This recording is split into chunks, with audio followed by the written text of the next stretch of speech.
বন্ধুরা, আমি মধুমিতা মধুস কিচেন থেকে আজ মুরগির মাংসের একটা প্রিপারেশান তোমাদের সঙ্গে শেয়ার করব। এই 1 কিলো মাংস নিয়েছি। এর মধ্যে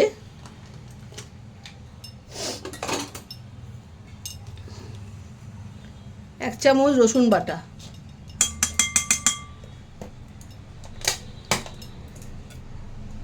দুটো বড় সাইজের পেঁয়াজ নিয়েছি, একটা পেঁয়াজ বেটে নিয়েছি। পুরো পেঁয়াজ বাটাটা দিয়ে দিচ্ছি। 50 টক দই,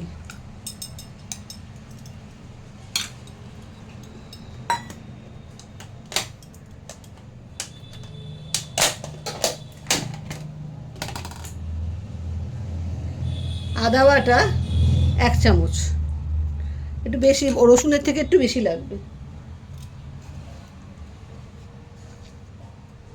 হলুদ গুঁড়ো আন্দাজ মতো,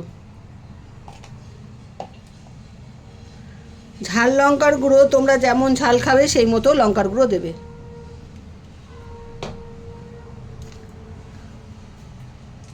কাশ্মীরি লঙ্কার গুঁড়ো দেবো 1 চামচ।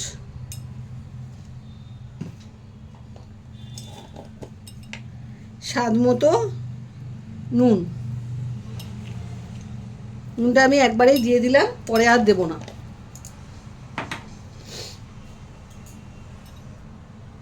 দেবো সর্ষের তেল, সামান্য দেবো, রান্নার সময় তো লাগবে। এবারে এটাকে ভালো করে মাখতে হবে, হাত দিয়েই মাখতে হবে, নাহলে ভালো করে মাখা যাবে না। মেখে ভালো করে মেখে নিয়ে 10 থেকে 15 মিনিট লাগলেই হবে, বেশি লাগলে আরও ভালো, 10-15 মিনিট লাগলেই যথেষ্ট। এবারে এটাকে মেখে আমি 10-15 মিনিট রেখে দেবো।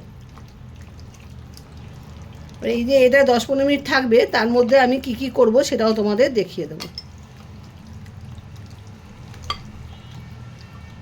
ভালো করে মাখতে হবে, এটা একটু সময় নিয়ে মাখলে কি মাংসটা ভালো মাখা হয়।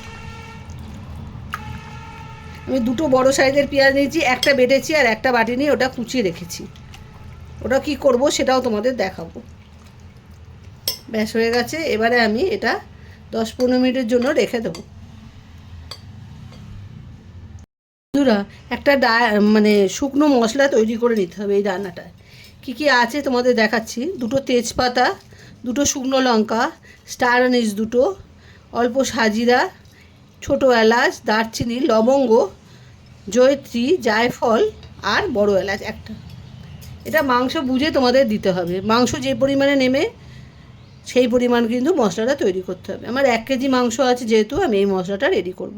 একটু গরম করে নিতে হবে, সুন্দর একটা গন্ধ বেরোলে তারপরে তুমি ওখানে ড্রাই রোস্ট করে নিতে হবে। এবারে আমি ইন্ডাকশানটা জ্বালাচ্ছি, জ্বালিয়ে এটাকে আমি ড্রাই রোস্ট করে নেবো সবগুলোকে। আর তেজপাতাটা একটু ছিঁড়ে দেবো।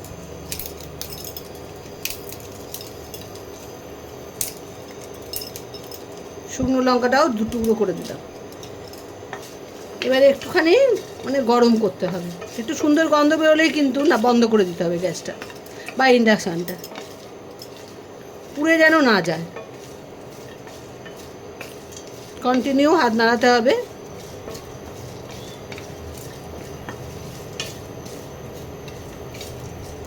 মাংসটা ওখানে ম্যারিনেট হচ্ছে আর এখানে আমি মশলাটা তৈরি করে নেবো। আরও কিছু কাজ আছে, সেগুলো করে নেবো। এর মধ্যে আমার 10-15 মিনিট হয়।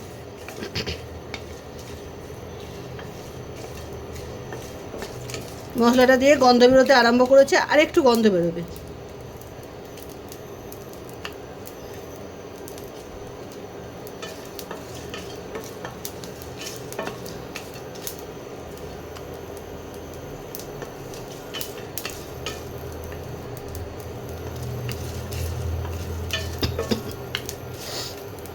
এবারে হয়ে গেছে, আমি এটা বন্ধ করে দিলাম। বন্ধ করে এটাকে ঠান্ডা হতে হবে, তারপরে এটাকে গুঁড়ো করতে হবে। আগে থেকে গুঁড়ো করলে হবে না, একটু ঠান্ডা হতে হবে। আমি এবার এটা নামিয়ে ঠান্ডা হতে দিই, তারপরে কি করছি সেটা তোমাদের দেখাচ্ছি। ঠান্ডা চালিয়ে দিয়েছি, আর এবারে তেল দিয়ে দিচ্ছি।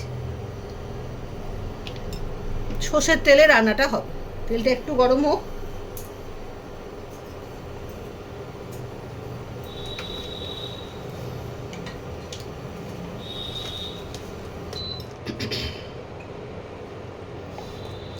এই তেলের মধ্যে একটুখানি নুন দিয়ে দেবো আর একটু হলুদ গুঁড়ো দিয়ে দেবো, দিয়ে ভালো করে মিশিয়ে নেবো তেলটাকে।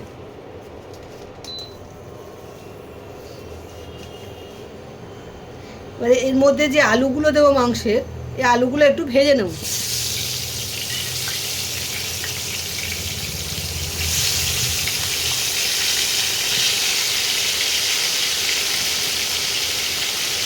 একটু মাংসের আলুগুলোকে লাল লাল করে ভেজে নিতে হবে। আলুগুলো ভাজা হয়ে গেছে, এবার আলুগুলো তুলে নেব, আর ভাজার দরকার নেই।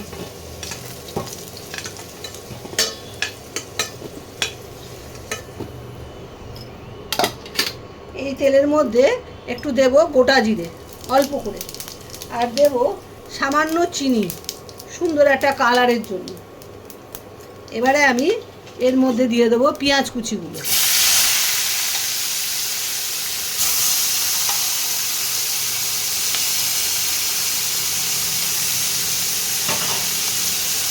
পেঁয়াজগুলোকে এবারে লাল লাল করে ভেজে নিতে হবে।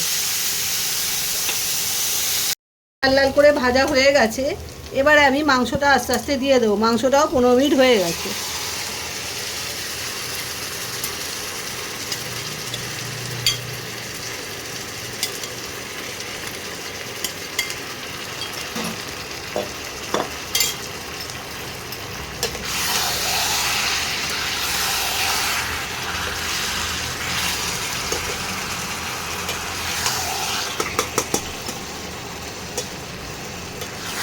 এবারে ভালো করে মাংসটাকে কষাতে হবে যতক্ষণ না মশলা আর মাংস তেল ছাড়ে।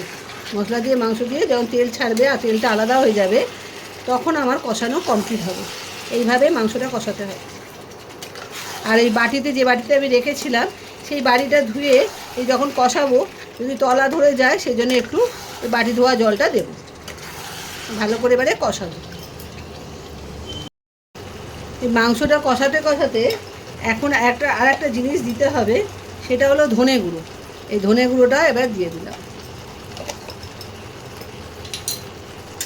এবার আবার কষাবো। এখনও কষানো কমপ্লিট হয়নি, আর একটু কষাতে হবে। মশলা এখন তেল ছাড়েনি।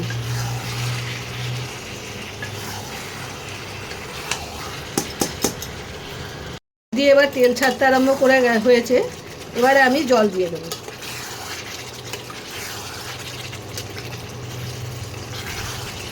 এবারে আমি জল দিয়ে দেবো। এই তেল ছাড়ছে, এই সময় জল দিতে হবে মাংসটা সেদ্ধ হওয়ার জন্য।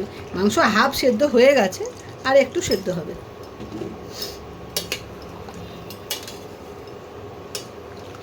আর আলুগুলো এখন ছেড়ে দেবো। আলুগুলোও সেদ্ধ হতে হবে।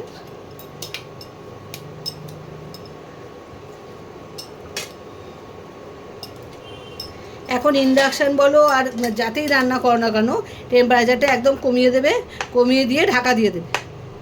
তাহলে এটা আস্তে আস্তে আস্তে আস্তে সেদ্ধও হয়ে যাবে, মাংসটাও সেদ্ধ হবে, আলুটাও সেদ্ধ হয়ে যাবে। আর যদি জোরে থাকে তখন ঝোলটা কমে যাবে, জলটা কমে যাবে, আর মাংস সেদ্ধ হবে না, আলুও সেদ্ধ হবে না। এই সময় এটাকে কমিয়ে ঢাকা দিয়ে দিতে হবে। আমিও তাই করব। আমি এবার ঢাকা দিয়ে দিচ্ছি আর টেম্পারেচারটা কমিয়ে দিচ্ছি। এটা আস্তে আস্তে হবে। আলু আর মানে মাংস দুটোই সেদ্ধ হয়ে যাবে। সেদ্ধ হয়ে যাক, তারপর তোমাদের দেখাচ্ছি এর পরের স্টেপটা কি। এখনও কিন্তু কমপ্লিট হয়নি। জল ঢালা সেদ্ধ হওয়া মানে কমপ্লিট নয়, কিছু বাকি আছে। যে ড্রাই মশলাটা আমি করেছি, সেটা কি করে দেবো সেটাও তোমাদের দেখিয়ে দেবো। তবেই তো মাংসটা অন্যরকম খেতে হবে। এটা আগে সেদ্ধ হয়ে যাক, সেদ্ধ হলে তারপরে ওটা দেখাবো। ঠিক আছে, এবারে আমি ঢাকনাটা খুলবো। ঢাকনাটা খুলে দেখবো সেদ্ধ হয়েছে কি। হ্যাঁ, আলু সেদ্ধ হয়ে গেছে, হ্যাঁ মাংসও সেদ্ধ হয়ে গেছে। এবার এটা আস্তে আস্তে ফুটুক। এবারে আমি মশলাটা যেটা আমি মশলাগুলো ভেজেছিলাম, সেই মশলাটা কি করব সেটা তোমাদের দেখাচ্ছি। এটা এটার মতো ফুটতে দেওয়া, ফুটুক। এবার তোমাদের দেখাচ্ছি আমি ওই মশলাটাকে দিয়ে কি করছি। গ্যাসটা জ্বালিয়ে নিয়েছি, এটাকে বসিয়ে দিয়েছি। এবার আমি কি করব সেটা তোমাদের দেখাই। ওটা গরম হচ্ছে। আমি 1 চামচ ঘি এটার মধ্যে দেব।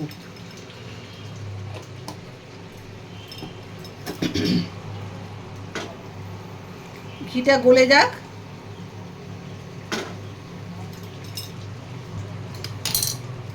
আর যে মশলাটা আমি ভিজে রেখেছিলাম, ড্রাই মশলাটা, এটা ঘিটা গলে গেলে এই ড্রাই মশলাটা এর মধ্যে দিয়ে দেবো। একটু গলতে হবে।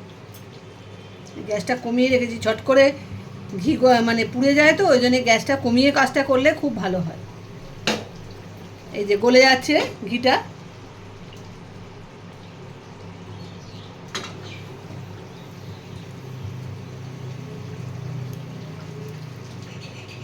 এক চামচ নিয়েছি ওই ড্রাই মশলাটা। এবার ড্রাই মশলাটা ঘিটা গলে গেছে, এবার আমি এর মধ্যে দিয়ে দেবো,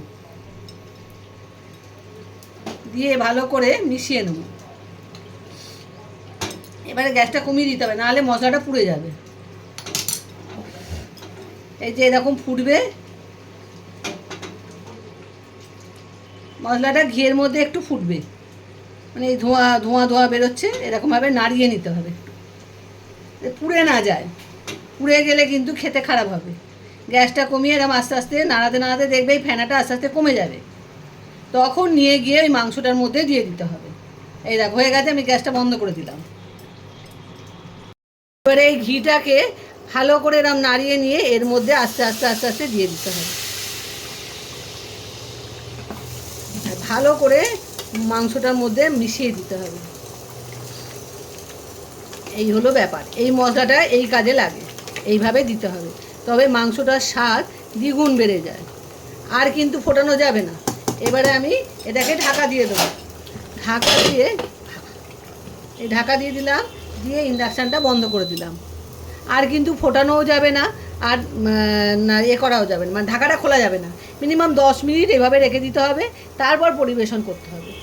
আমি 10 মিনিট বাদে বাটিতে ঢেলে তোমাদের দেখাবো। 10 মিনিট হয়ে গেছে, আমি বাটিটা ঢাকা খুলে বাটিতে মাংসটা ঢেলে নিয়েছি।